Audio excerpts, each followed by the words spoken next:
What if I told you Benjen Stark knew about R+L = J long before Ned ever went south, and that their final exchange beyond the wall wasn't a rushed goodbye? It was the completion of a vow made in secret, years before Jon Snow ever knew who he really was. 9 words. That is all Benjen said before he turned around and died. Ride to the past, there's no time, go. No tearful goodbye, no final hug, no big speech, just 9 words, a horse, and then darkness. Most people watched that and moved on. Convenient rescue, cheap exit, classic late season Thrones. But when you go back through Benjen's full arc, every scene, every line, every choice he ever made, Benjen is the first ranger of the Night's Watch. Not just a member, the first ranger. That title means he is the man who goes beyond the wall when everyone else stays behind. He is Ned Stark's younger brother, and he is the first adult in Jon's life who treats Jon like he matters. Think about what Jon's world looks like at the start of Season 1, away from the royal feast because Lady Stark considers it an insult to seat a bastard near the king. He does not know who his mother is, and Ned will not tell him. He is an outsider in his own home. Then Benjen arrives and says, "You're always welcome on the wall. No bastard was ever refused a seat there." That line hits differently the moment you know the truth. Jon is not Ned's bastard. He is Aegon Targaryen, the son of Lyanna Stark and Rhaegar Targaryen, born in secret at the Tower of Joy. The entire world thinks he is a bastard, but Benjen, Lyanna's own brother, may have known otherwise. When Jon begs Benjen to let him join the ranging, Benjen shuts it down immediately, but it is how he shuts it down that matters. He says, "You don't understand what you'd be giving up. We have no families. None of us will ever father sons." Jon says that doesn't matter to him. Benjen replies, "You might if you knew what it meant." On the surface, an uncle warning a boy about a permanent vow, but read it knowing what Benjen likely knows. None of us will ever father sons. He is not just talking about the oath, he's talking about legacy, about bloodlines, and "you might if you knew what it meant." That is not a man who thinks he is talking to Ned's bastard. That sounds like a man who might be looking at the son of a Targaryen prince and a Stark princess, and choosing his words very carefully. The show never explicitly confirms Benjen knew about R+L = J, but the case is strong. Benjen was Lyanna's brother.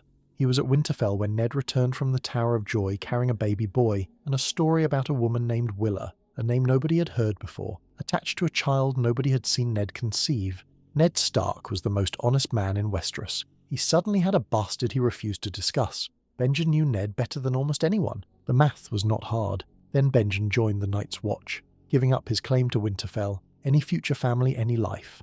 In the books, Martin notes it was common for younger sons of noble houses to take the black, but Benjen had real options. He was a Stark of Winterfell, capable and trusted. He chose permanent exile. The timing lines up with Robert's rebellion, with Lyanna's death, with Ned coming home carrying a secret, whether that was grief, duty, or a quiet decision to position himself where he could protect what mattered. The pattern is impossible to ignore. In Season 1, Benjen rides north on a ranging and never returns. Cologne. 2 of the rangers with him, Othor and Jafer Flowers, are found dead north of the wall, and later reanimate as wights inside Castle Black itself. In the books, this is where Benjen's story stops entirely. George R.R. Martin has still not revealed what happened to him. The Winds of Winter remains unpublished. Benjen Stark is one of the great unresolved mysteries of A Song of Ice and Fire. The books introduce a character called Coldhands, a dead man in Night's Watch Black who rides a great elk, saves Sam and Gilly in the storms of swords, and guides Bran toward the three-eyed crow in a dance with dragons. He serves the three-eyed crow and cannot pass certain magical barriers in the wall. For years, fans believed Coldhands was Benjen. The logic was sound. But Martin's editor, Anne Gruel, wrote in the margins of an early manuscript asking whether Coldhands was Benjen. Martin wrote back in red ink, "No, that is a private editorial note, the last place Martin would be mysterious. Coldhands is a separate character in the books. His true identity has never been revealed, and Benjen's fate on the page remains completely open." The show merged the 2 roles purely for television practicality, introducing an unnamed new character in Season 6 after 5 seasons of audiences wondering about Benjen would have been needlessly confusing. It was the right call for the screen, but book readers should know these are 2 different stories, and Benjen's is not finished. The show reveals in Season 6 what happened to Benjen after he disappeared. A White Walker stabbed him with an ice blade and left him to die north of the wall. Before he could fully turn into a White, the children of the forest found him and drove a piece of Dragonglass into his chest. That detail carries more weight than it first seems. The Children of the Forest originally created the Night King by driving Dragonglass into a living man's heart at a weirwood tree, an act that transformed him into the first White Walker, the source of every dead thing that threatens humanity. What they did to Benjen was that same process, stopped part way. It kept him from fully turning. He kept his mind, his speech, his ability to choose, but he would never be fully alive again. And because ancient spells are carved into the foundations of the wall to stop the dead from crossing south, those spells apply to Benjen too. He cannot pass. He saves Bran and Mira after the Night King destroys the Three-Eyed Raven's cave, brings Bran to the wall, and then watches them disappear through a gate he can never walk through himself. He fought for the world of the living. He was locked out of it forever. Jon is dragged under the ice of a frozen lake by Whites. The Night King has already killed Viserion with an ice spear. Daenerys and the rest of the group have fled south. Jon claws his way out of the freezing water, alone, soaked, surrounded. He is going to die. Benjen arrives riding hard, swinging a flaming flail, burning Whites on every side. He asks Jon if he can ride. He puts Jon on the horse. Jon says, "Come with me." Benjen says, "There's no time. Go." And he turns around. What people miss is that Benjen did not hesitate. Not for a second. He had already made this decision, not in that moment, but across years of living half dead in the frozen dark, cut off from everyone he loved, alone, beyond the wall. At some point in all of that, he accepted how this ended. His existence after the Dragonglass had one function, when Jon needed him, and to give Jon every possible chance to survive. When the moment came, 9 words was exactly enough. Everything else was already settled. Director Alan Taylor confirmed on the Season 7 DVD commentary that Benjen died there, overwhelmed by Whites.